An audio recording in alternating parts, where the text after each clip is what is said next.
On an autumn afternoon, while walking through a residential neighborhood in Westchester County, New York, Elizabeth Harrison received a call from her mother, Helen. The sound of her mother's voice made her shoulders tense up reflexively. "Elizabeth, it's about Jessica." Helen's voice carried its usual tone of demand. Elizabeth stopped walking and took a deep breath. Despite her success as a real estate agent and the happy home she'd built with her husband David and their 2 children, her mother's calls always transported her back to being a helpless little girl. "Is something wrong?" "She's getting married. To a wonderful man named Michael who works in IT." Elizabeth let out a small sigh. Her younger sister Jessica had never held a steady job, bouncing from one part-time position to another at cafes and boutiques. Beautiful and sociable, Jessica had always commanded attention and monopolized their parents' affection. "That's wonderful.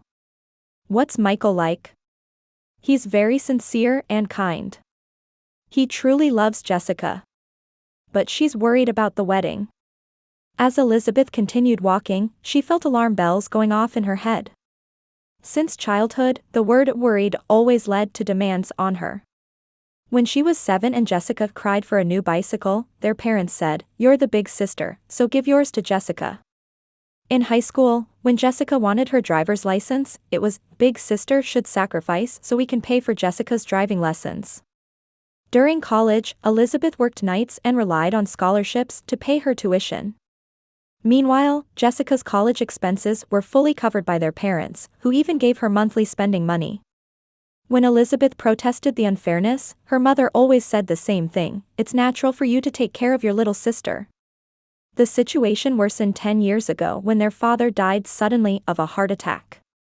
Though their mother lived on a pension and their father's modest life insurance, she never stopped supporting Jessica. Instead, her financial demands on Elizabeth increased. Home repairs, Jessica's car repairs, medical bills, vacation expenses. Elizabeth was always worn down by her mother's words, "We're family, after all." What's she worried about? The money for the wedding. Jessica wants a beautiful wedding, but Michael's salary alone isn't enough. "I'm living on a pension, so I can't help much." Elizabeth arrived at her house and leaned against her car. She could see her husband David playing in the yard with their 12-year-old son Ryan and 9-year-old daughter Emily. Their laughter carried over to her. Elizabeth's own family was a world filled with the love and stability she had built. "How much do you need?" "About $50,000. Jessica is dreaming of a truly beautiful wedding. A reception at a luxury hotel, a designer dress, she wants everything to be perfect." $50,000. Elizabeth closed her eyes. That was most of the retirement fund she and her husband had been steadily building for 15 years. It was also money they'd been saving for their children's college education. "Mom, that's a lot of money. We're not exactly swimming in cash either. But you're a successful real estate agent. You live in a beautiful house and own 2 cars. This is Jessica's once-in-a-lifetime wedding. As her big sister, you want your little sister to be happy, don't you?" Elizabeth swallowed her words of protest. She had lived by this same logic all her life. "Because you're the big sister. Because we're family. Blood is thicker than water." She could see David waving with the children. He had understood and supported her family's complicated dynamics since they married 16 years ago. But lately, he had begun gently questioning her continued support of her mother and sister. "All right, Mom. I'll think about it. Thank you, Elizabeth. I'm so proud of you. Jessica must feel so blessed to have a sister like you." After hanging up, Elizabeth stood leaning against her car for a long time. The evening sun painted the neighborhood golden, and she could hear sounds of dinner preparation from nearby houses. It was an ordinary, peaceful evening scene. But inside Elizabeth's heart, anger and resignation that had been building for years swirled together. When she entered the house, David frowned at her expression. "Your mother again? Jessica's getting married. They want help with the wedding." "How much?" $50,000. David sighed deeply. But he knew to respect Elizabeth's decisions. He understood that it was part of the complex sense of duty she felt toward her family. That night, Elizabeth sat in their bedroom staring at bank statements.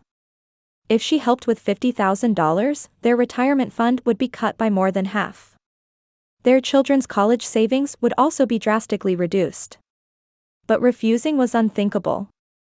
The next morning, Elizabeth called her mother. "Mom, I've decided to help." "Really?" "Thank you, Elizabeth. You can't imagine how happy Jessica will be." After hanging up, Elizabeth stared out the window. The autumn sky was cloudlessly blue, but heavy clouds hung over her heart. A week after Elizabeth decided to help with Jessica's wedding, her sister called for the first time in a while. Elizabeth was a bit surprised to receive a direct call from Jessica, who usually only communicated through their mother. "Thank you so much. Michael and I are truly grateful for your kindness." Jessica's voice was full of excitement, and Elizabeth felt her sister's pure joy for the first time in a while. Perhaps this time Jessica had truly grown and felt genuine gratitude. Such hope sprouted in Elizabeth's heart. "Congratulations, Jessica. What's Michael like?" "I haven't met him yet. He's truly wonderful. He's an IT consultant, very serious and kind. I can tell he really loves me." As Elizabeth listened to her sister's happy voice, she felt conflicted. If Jessica had truly found someone to love, she wanted to celebrate that wholeheartedly. But at the same time, she felt the weight of contributing $50,000. "When are you planning the wedding?" "The third Saturday of next month. We're having the reception at the Plaza Hotel in Manhattan. I'd really like you to come as family." The Plaza Hotel. Elizabeth frowned. It was one of New York's most luxurious hotels, and the wedding costs would be astronomical. She worried that $50,000 might not even be enough. "That sounds lovely. But the Plaza Hotel must be extremely expensive. Are you sure $50,000 will be enough?" "It'll be fine. Michael's parents are helping a little too, and we have some savings. Your money will mainly go toward the dress, flowers, and photography." Elizabeth felt relieved. Her sister seemed to be thinking realistically about the budget, and it didn't appear to be a reckless plan. "That's good to hear. Let me know if there's anything else I can help with. Wedding planning must be exhausting." "Thank you, sis. But Michael, Mom, and I can handle most of it. You're busy with work and your family, so don't overdo it." After hanging up, Elizabeth felt a bit lonely. She had wanted to be involved in her sister's wedding preparations, but Jessica's words gave her the impression that she'd rather keep her distance. The following week, Elizabeth went to the bank to write a check for $50,000. Her husband David came with her to confirm their remaining retirement balance. "So we have $38,000 left," David sighed. "I'm sorry, David. But we're family." "I understand. I know how much you love your family. I just wish you'd think about yourself sometimes too." Elizabeth's heart ached at her husband's words. David had supported her devotion to her family for 16 years. But lately, she sensed his patience was nearing its limit. When she went to give Jessica the check, her sister cried tears of gratitude. Their mother Helen was also present, holding Elizabeth's hands and repeatedly saying, "You're such a good big sister. Let me know when the wedding details are finalized. I'd like to see the dress and help with anything I can." "Of course. But don't worry too much. Mom and I will handle all the preparations." In the following weeks, Elizabeth heard nothing from Jessica about the wedding's progress. Even from their mother, she only received vague reports that everything's going smoothly. When Elizabeth asked for specifics, she was given reasons like Jessica's too busy or coordinating with Michael's family, and wasn't told any details. One day, Elizabeth happened to see her sister coming out of a bridal shop in Manhattan. Jessica was carrying a beautiful wedding dress bag and talking happily with their mother. Elizabeth was about to call out to them, but the two didn't notice her and drove away. In her busy days with real estate work, Elizabeth sometimes thought about her sister's wedding. She couldn't understand why she was being excluded from the preparation process when she was supposed to be invited. Despite contributing a large sum of money, she felt like an outsider. A week before the wedding, Elizabeth resolved to call Jessica. Jessica, just one more week until the wedding. Is there anything I can help with at the last minute? Thanks, sis. But everything's fine. It's all going smoothly. Have you decided on the dress? I'd love to see pictures. I'll send them later. I'm busy with final adjustments right now. Of course. By the way, could you give me the detailed timing and reception location? I still haven't received the invitation. There was a moment of silence on the other end. Oh, I thought I sent it. Maybe it got lost in the mail. It's at the Plaza Hotel, 3rd floor, Rose Room at 2 p.m. for the ceremony. The reception is in the ballroom on the same floor at 6 p.m. Got it. I'm looking forward to it. After hanging up, Elizabeth felt uneasy. The missing invitation and her sister's reaction seemed off somehow.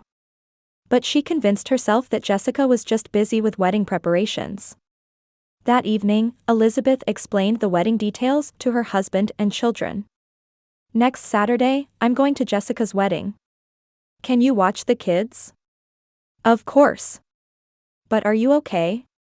You've seemed tired lately with your sister's situation. I'm fine. I just feel a bit left out. Even after contributing $50,000? It's not about the money. I just wanted to be more involved as family. David placed his hand on his wife's shoulder. You always put family first. But I wish you'd take care of yourself sometimes too. The day before the wedding, Elizabeth had her hair done at a salon and prepared a new dress. She wanted to look her best to celebrate her sister's important day. That night, lying in bed, Elizabeth reflected on childhood memories. The joy when Jessica was born, the days they played together, and the gradual unfairness she began to feel. Tomorrow was the day her sister would be happy. She'd forget past grievances and celebrate wholeheartedly. With that resolution, Elizabeth fell asleep. The next morning, Elizabeth woke with special feelings. Today was her sister's wedding. Perhaps it would be an opportunity to overcome their complicated relationship and build a new family bond. With such hope, she carefully prepared herself. At 1:30 p.m., Elizabeth arrived at the Plaza Hotel's main entrance. The autumn sunshine in New York illuminated the hotel's elegant facade, and the doorman politely opened her car door. Elizabeth was dressed in a deep navy silk dress, appropriately attired for her sister's wedding. The lobby was as luxurious as ever, and she could see what appeared to be wedding guests gathering near the elevators. Elizabeth took the elevator to the 3rd floor, heading for the Rose Room. In her heart, anticipation was building for ending her long relationship with her sister and forging new family bonds. Arriving on the 3rd floor, she looked for signs directing her to the Rose Room. However, the hallway was wrapped in silence, with no atmosphere suggesting a wedding was taking place. Elizabeth continued walking, somewhat confused but still searching for the venue. When she reached the Rose Room, it was completely dark and empty. Elizabeth checked her watch. Only 10 minutes until the ceremony was supposed to start. Perhaps they were still preparing. She approached a hotel staff member walking nearby. Excuse me, I understand there's a wedding in the Rose Room? The young female staff member looked apologetic. I'm sorry, but there are no events scheduled in the Rose Room today. Perhaps you have the wrong date or venue? Elizabeth's heart began racing. No, I was definitely told today at 2 p.m. It's Jessica Harrison and Michael's wedding. The staff member checked her tablet. Please wait a moment. A few minutes later, an older male manager appeared. Ma'am, I apologize, but there's no wedding scheduled in the Rose Room today. However, yesterday, Saturday, Jessica Harrison and Michael Thompson's wedding was held in the ballroom. Elizabeth was speechless. Yesterday? Yes. It was a very beautiful wedding. The bride was truly lovely, and her family members seemed very pleased. In Elizabeth's head, she could hear the sound of everything crashing down. Her sister had held the wedding yesterday and had lied to her about the date. When you say family members seemed pleased, what kind of people were there? There was a distinguished woman who appeared to be the bride's mother and several other relatives. Her mother knew too. Her mother was also complicit. Elizabeth took out her smartphone with trembling hands and dialed Jessica's number. After several rings, her sister's bright voice responded. "Oh, sis. What's up?" "Jessica, I'm at the Plaza Hotel right now. But there's no wedding happening." There was a moment of silence on the other end. Then Jessica began laughing. A bright, carefree laugh. "Oh, that's what this is about. Sis, the wedding was yesterday. It was wonderful. Thanks to you, everything was perfect. The dress, the flowers, the photography, everything was like a dream." Elizabeth couldn't stand any longer and collapsed into a chair in the hotel lobby. "Why didn't you tell me the real date?" "Because if you came, everyone would have felt uncomfortable. Especially Mom. Besides, you're busy, aren't you? With work and your family." "Am I not family? Am I not your sister?" "Of course you're family. But a different type of family. You're the one who provides support. We're the ones who receive support. Everyone has their role." Elizabeth felt like she couldn't breathe. Did Mom know too? Of course. Mom was looking forward to my wedding too. She's with us on our honeymoon now. We're in Hawaii. Michael, me, and Mom, all three of us. Isn't that nice? Mom is on your honeymoon too? Mom had never been to Hawaii before. We brought her along to celebrate our happiness. Your money made everyone happy. Shouldn't you be grateful? Elizabeth could hear her mother's voice in the background. "Jessica, is that Elizabeth? What's wrong? Sis is calling about the wedding." Her mother's voice came closer. Apparently Jessica had handed over the phone. "Elizabeth, what's the matter?" "Mom, why? Why didn't you tell me the truth?" "I didn't want to hurt you. But we wanted Jessica's wedding to be a small ceremony with just family. You being there would have made us nervous somehow." "My presence makes you nervous? You're such a successful woman. Jessica feels a little pressure around you. We wanted her to relax and enjoy her wedding day." Elizabeth gripped the phone tighter. "So you held the ceremony with my $50,000 but didn't invite me because it would help Jessica relax? Don't make it about money.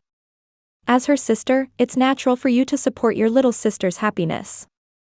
Expecting something in return is unseemly. I'm not expecting anything in return. I just wanted to be treated like family." Her mother's voice turned cold. "You are family. Just a different kind of family. The kind that provides support. That's a respectable role too, isn't it?" Elizabeth couldn't stop crying. "I've always endured everything. For Jessica, for the family, I've sacrificed everything. And yet. Sacrifice? You're successful, aren't you? You have a wonderful husband and children, and you live in a big house. Jessica has struggled through life. It's natural for a big sister to help out a little." Jessica's voice returned. "Don't think too deeply about it. The wedding was wonderful. Michael, Mom, everyone was so happy. Your money gave me the best day of my life. Isn't that enough?" "It's not enough." Elizabeth's voice was trembling. "What have I been living for? Why have I worked, saved money, and devoted myself to family? You've fulfilled your role as a big sister. Isn't that wonderful?" "My role? Am I an ATM machine?" Jessica sounded slightly irritated. "Don't put it that way. We're family, so it's natural to help each other. You get love from us too, don't you?" "Love?" Elizabeth stood up. "This is love? Excluding me from the wedding, deceiving me, using me? Using is such a harsh word. We're just relying on you as family. What's wrong with that?" Elizabeth took a deep breath. "Forget it. Enjoy your honeymoon. Sis, don't be angry. Let's talk again. Elizabeth hung up. Sitting alone in the Plaza Hotel lobby, her tears wouldn't stop. Her 38 years of life felt completely meaningless. Walking to her car after leaving the hotel, Elizabeth turned back to look up at the building. Yesterday, her sister's wedding had taken place here. With her money. Excluding her. Deceiving her. After getting in her car, Elizabeth sat there for a long time. The sunset was beginning to set between Manhattan's buildings. It was a beautiful Sunday evening. But inside Elizabeth's heart was a darkness unlike anything she had ever experienced. 2 weeks later, on a Thursday night, Elizabeth sat in her study with a thick file in front of her. During these 2 weeks, she had conducted an investigation between work commitments. Using a private investigator's services, she had collected all possible information about Jessica's wedding. The file contained copies of bills from the Plaza Hotel, receipts from bridal shops, contracts with photographers, receipts from florists, and most importantly, recorded conversations. Elizabeth had recorded everything when her mother asked for the $50,000 contribution. The caution she had developed in the real estate industry had proved unexpectedly useful. The doorbell rang. Elizabeth checked her watch. 7 p.m. Right on schedule. Jessica was carrying a brand new Louis Vuitton handbag and wearing an obviously expensive coat. Her Hawaii tan was still visible, and she wore an expression full of happiness. How was the honeymoon? It was amazing. Michael and Mom were so happy. It's all thanks to you. Leading her to the living room, Jessica looked around. Still such a lovely house. Actually, I came today because I have a favor to ask. Elizabeth smiled. What kind of favor? We need a down payment for our new place. Michael and I found a wonderful condominium in Manhattan, but we're $30,000 short. $30,000. Right. You can handle that, can't you, sis? You'll help us one more time, won't you? Elizabeth took a deep breath. Before that, let's talk about the wedding. What's to talk about? It's over, isn't it? Elizabeth went to her study and brought back the file, placing it on the coffee table. These are the actual costs of your wedding. Opening the file, the first page showed a bill from the Plaza Hotel. Venue and reception, $8,000. Jessica's expression changed. So what? You told me the venue alone would cost $25,000. Turning to the next page revealed a wedding dress receipt. Dress, $3,000. You said $15,000, didn't you? Sis, what are you doing? Flowers, photography, sound system, everything together came to $9,000. About the same $10,000 you mentioned. But the total was $20,000. $30,000 less than the $50,000 I contributed. Elizabeth opened another page. This $30,000 difference, where did it go? Jessica stood up. You investigated us? Don't I have the right to know how my money was used? I can't believe it. Suspecting your own family? Elizabeth answered quietly. Family shouldn't lie to each other. Jessica showed her anger openly. It's just money. You have plenty, don't you? Just money? Elizabeth stood up. You call the retirement fund my husband and I saved for 15 years just money? But you have other assets too. The house, the cars. That house and those cars are things we worked to obtain. We're not living by depending on others like you. Tears welled up in Jessica's eyes. That's so cruel. I work hard too. Elizabeth took out a recording device. Let's listen to this. When the recording played, their mother's voice echoed, about $50,000. Jessica is really dreaming of a beautiful wedding. A reception at a luxury hotel, a designer dress, she wants everything to be perfect. Then Jessica's voice could be heard, Sis's money will mainly go toward the dress, flowers, and photography. When the recording stopped, Jessica had turned pale. This is illegal. Recording me without permission. In New York State, recording is legal with one party's consent. It's common knowledge in real estate. Elizabeth opened another file. Now, about where that $30,000 went. The page contained purchase histories from luxury brand shops, payment records from high-end restaurants, and detailed costs for the Hawaii trip. Louis Vuitton bag, $8,000. Hermes scarf, $1,200. Tiffany necklace, $4,500. And the Hawaii trip, $16,300. You really did investigate us. I consulted with a lawyer too, since this might constitute fraud. Jessica slumped down. Fraud? It's just money between family members. Obtaining money through false explanations can constitute fraud even between family members. Elizabeth opened the last page. There was a document with a law firm letterhead. This is a promissory note. To repay $30,000 at $500 per month, with no interest. That's impossible. We don't have that kind of money. Then let's go to the police. I have sufficient evidence of fraud. Jessica began crying. Sis, please. I don't want Michael to know about this. It would ruin our newlywed life. That's for you to decide. Sign the promissory note or we go to the police. After a long silence, Jessica took the promissory note with trembling hands. You're really going to do this to family? Because we're family, we should do what's right. Jessica took the pen and signed through her tears. This isn't the end.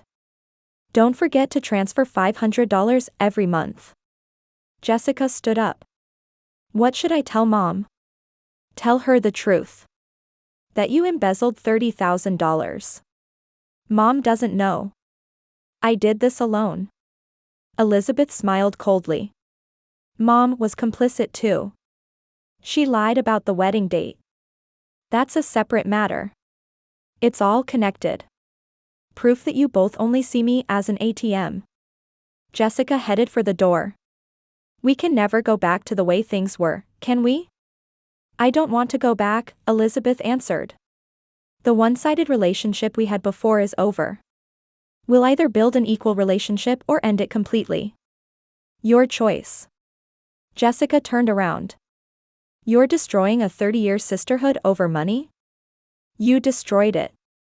You betrayed my trust and love for family. The sound of the door closing echoed. Elizabeth was left alone in the living room. Returning to her study, Elizabeth opened another file. It contained detailed records of all the support she had provided to her mother and sister over the past 10 years. Car repairs, medical bills, vacation expenses, moving costs, and various other things. The total reached $230,000. Elizabeth sighed deeply. The numbers clearly showed how she had been used all these years. But at the same time, she felt liberated. She was finally free from the curse of, because you're the big sister. When her husband David came home, Elizabeth told him everything that had happened that night. You did well. You finally learned to value yourself. But our family relationships are completely destroyed.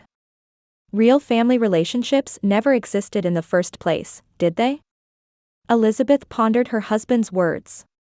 Indeed, their previous relationship wasn't family love, but simply dependence and exploitation. That night, lying in bed, Elizabeth felt the beginning of a new life. The unequal relationship that had lasted 38 years was over. From now on, she would live treasuring relationships with people who truly loved her. With that resolution, Elizabeth fell into a peaceful sleep for the first time in a long while. 6 months later in spring, Elizabeth was on an airplane heading to Disneyland in California with her husband David and their children. Looking at the sea of clouds spreading outside the window, she reflected on the changes of the past 6 months. Jessica's repayments had continued as promised, $500 each month. She heard through the grapevine that her sister was juggling multiple part-time jobs, a coffee shop in the early morning, a boutique in the afternoon, and a restaurant at night. Eventually, she couldn't hide the debt from Michael, and their newlywed life had become quite different from their initial plans. Their mother Helen's reputation in the neighborhood had deteriorated significantly. Elizabeth's years of supporting her mother and sister were well known in the community, and when word spread that she had excluded her own daughter from the wedding, many people began avoiding Helen. She was also distanced from the church women's group, losing the social status she had built over the years. Elizabeth herself had experienced a dramatic improvement in her life over these 6 months. She could now direct the time and energy she had spent on her mother and sister toward her own family. Her son Ryan was excelling on the soccer team, and her daughter Emily had won a prize in a piano competition. Her relationship with David had also regained the intimacy of their newlywed days since being freed from financial stress. Work-wise, Elizabeth's increased focus had led to her best performance ever, earning recognition from her real estate company. Removing the mental burden had allowed her to fully demonstrate her true abilities. "Mom, we're almost there," her son Ryan called out excitedly. Elizabeth smiled and patted her son's head. This trip was planned using the money from Jessica's repayments. Ironically, the $30,000 her sister had embezzled was now being used to create happy memories for her own family. "What do you want to ride today?" "Space Mountain," her daughter Emily answered. "I'm going to ride with Dad." David squeezed his wife's hand. "It's been a while since we had a family trip. I'm really happy that you've started taking care of yourself."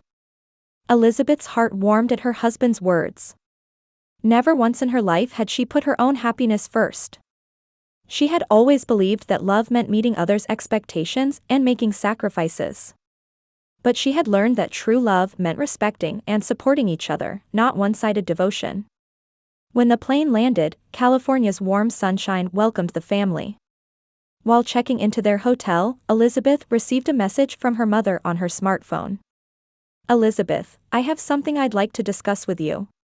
Please contact me when you have time." Elizabeth read the message and put her phone back in her bag. Right now, time with her family was the priority. Her mother's contact could wait until after the trip. In Disneyland, watching her children's smiles, Elizabeth thought about what real family meant. True family isn't determined by blood alone. Relationships where people care for, respect, and support each other, that's what real family is. Her husband and children around her, and the friends who understood and supported her, were her true family. That night, after the children had fallen asleep in the hotel room, Elizabeth and David talked while looking at the night view from the balcony. "You've really changed these past 6 months," David said. "You seem to shine much brighter than before." "Maybe because I learned to value myself," Elizabeth answered. "For a long time, I could only measure my worth through devotion to others. But that was wrong. You're a valuable person just as you are." Elizabeth teared up at her husband's words. The unconditional love she had sought for 38 years had actually been in her hands from the beginning. The next night, on the plane returning to New York, Elizabeth wrote in her diary. "A new life begins today.